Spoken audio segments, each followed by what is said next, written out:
let's jump into AMD then.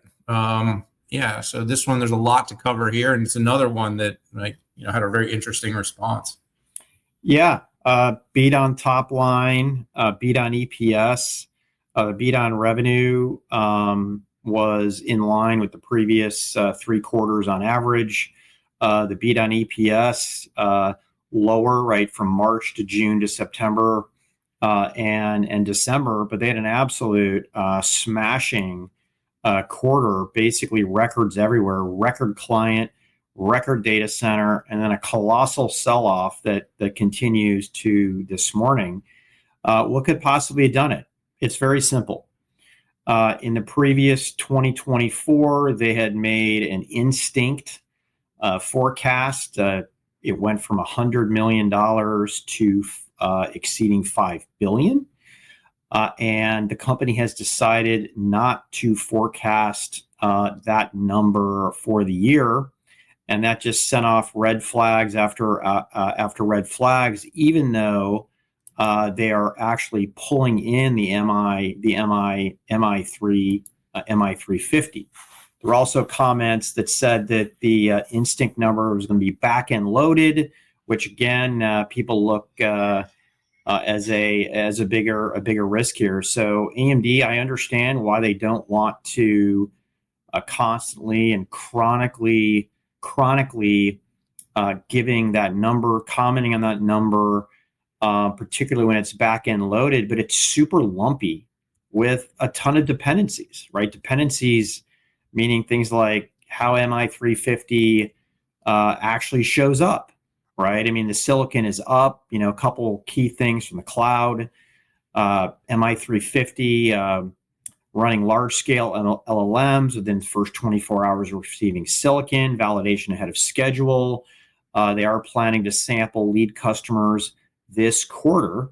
Another positive thing out of MI350, net new hyperscale customers in preparation for at-scale MI350 deployment. So that has got to be AWS or it has to be Google, right?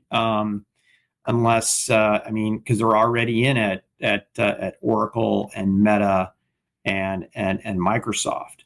So unfortunately, it just overshadowed everything, like 50% hyperscaler share. And my assumption was in Meta, Google, Microsoft, and maybe AWS. Really a trifecta for Epic and Instinct, right? Increase adoption across cloud, enterprise, and supercomputing. And that hasn't been the case at all three were up and to the right. Client has 4th straight market share gain quarter. And you don't hear this often. We are going to gain more, right? Quote unquote, we believe we can grow client segment revenue well ahead of the market. That is gaining market share. What else here?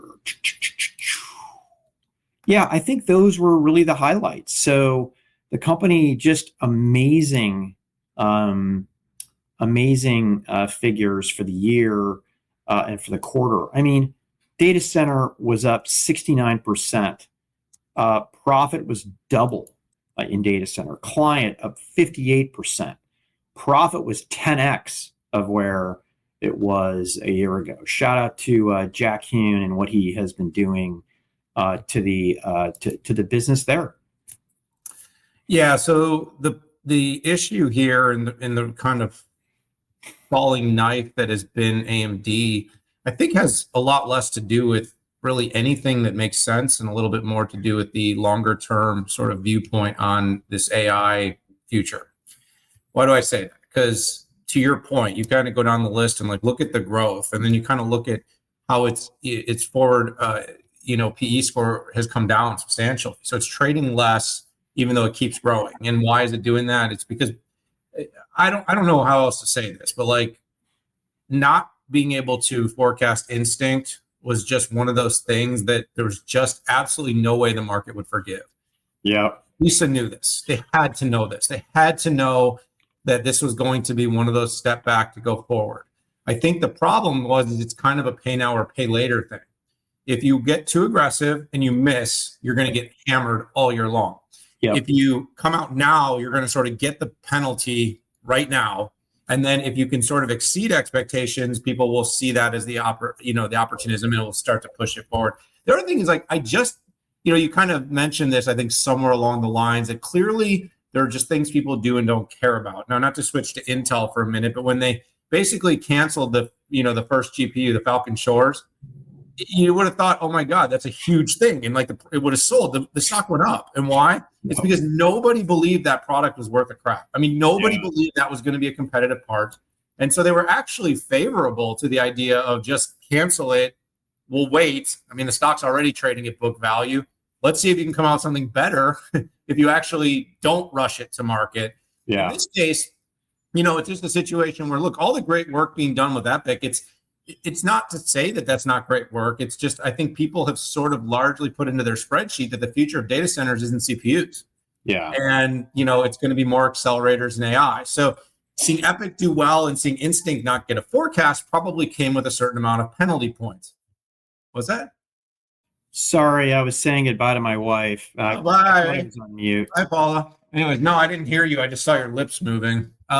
Anyways, and then, like PCs, I think as a whole, we know that market just doesn't trade with a ton of premium.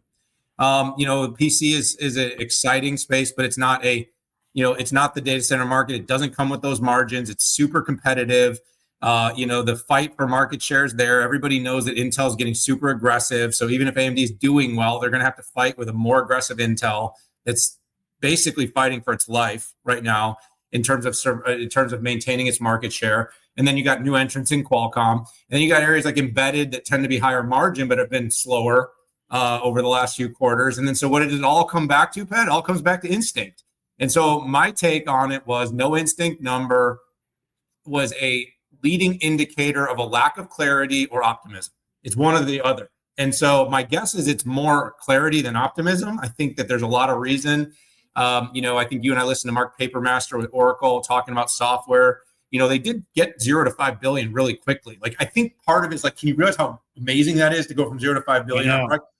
The problem is NVIDIA went from 0 to 100 billion in forecast in a very similar period of time. Kind of, yeah. It was very small if you go back 2 years. So I'm just saying, I think that's the comparison, whether it's a right comparison or a wrong comparison, that's the comparison that most people are using in their head. And then no, dude, I'm just, NVIDIA wasn't zero. They've been no. You're right. It had a few $1 billion in that space, but it was smaller than its gaming business not that long ago. It wasn't very long ago. 100%. And the use case didn't really exist in its current in the current makeup of the use case. But the bigger point is just like, this is where there's a lot of competitive pressures.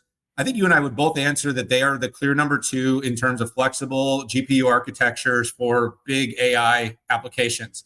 The question isn't just about NVIDIA, though. I mean, NVIDIA is fighting for its own relevancy in this space right now. It's about Marvell and Broadcom and hyperscalers building custom chips and Grok and Samba Nova and these very specialized inference chips. And all these things that are going on is uncertainty. But the one thing that we know for sure is that the market's actually getting bigger. So even after DeepSeek and 6 million instead of 6 billion, like, there's a lot of growth here. So I think for AMD, my recommendation is if they can nail a meaningful competitive software stack, the hardware will follow. I think if the problem is trying to move the hardware faster without the software will continue to provide it a challenge.